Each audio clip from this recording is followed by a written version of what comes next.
सतसाहिब जगत गुरु तत्वदर्शी संत रामपाल महाराज जी की जय हो।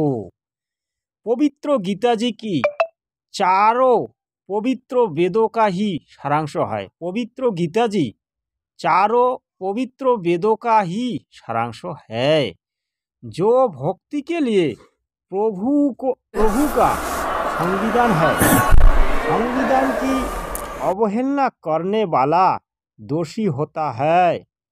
पवित्र गीता जी तथा पवित्र चारों वेदों का ज्ञान ब्रह्म अर्थात ज्योति निरंजन काल द्वारा ही दिया गया है, जिसमें ब्रह्म अर्थात सर्वपुरुष, परब्रह्म, अक्षर पुरुष तथा पूर्ण ब्रह्म अर्थात परमेश्वर पुरुष के विषय में विवरण है। प्रमाण पवित्र श्रीमद् भागवत गीता अध्याय 15 श्लोक नंबर 1 से 4 तथा 16 से 17 में, पवित्र यजुर्वेद अध्याय 40 मंत्र नंबर 17, पवित्र ऋग्वेद मंडल नंबर 10 सूक्त नंबर 90 मंत्र नंबर 1 से 5 आदि आदि। उपरोक्त शास्त्रों में पूजा की विधि केवल ब्रह्म तक ही वर्णित है।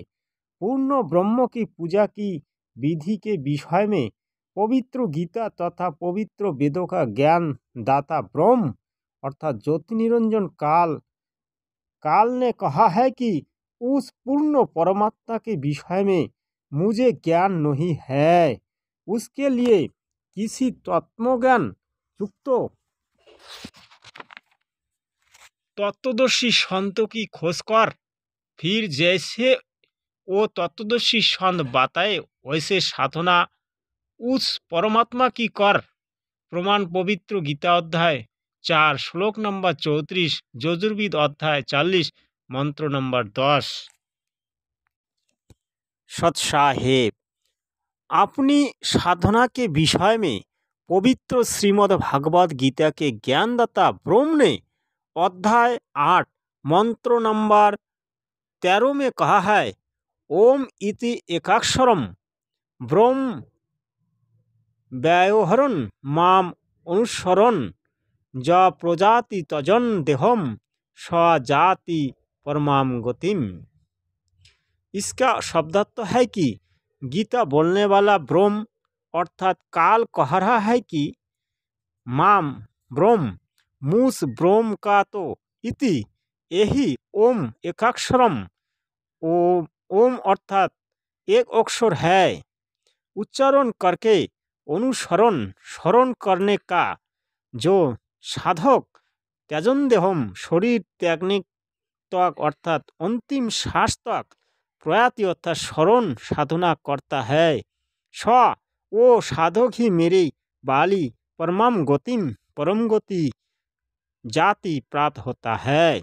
भावार्थ है कि श्री कृष्ण जी के शरीर में प्रेतवत प्रवेश करके ब्रह्म अर्थात हजार भुजा वाला ज्योति निरंजन काल कह रहा है कि मुझ ब्रह्म की साधना केवल एक ओम नाम से मृत्यु पर्यंत करने वाले साधक की मुझसे मिलने वाला लाभ प्राप्त होता है। अन्य कोई मंत्र मेरी भक्ति का नहीं है तथा अपनी गति को भी गीता अध्याय 7 मंत्र नंबर 18 में अनुत्तम अर्थात अति घटिया बताया है।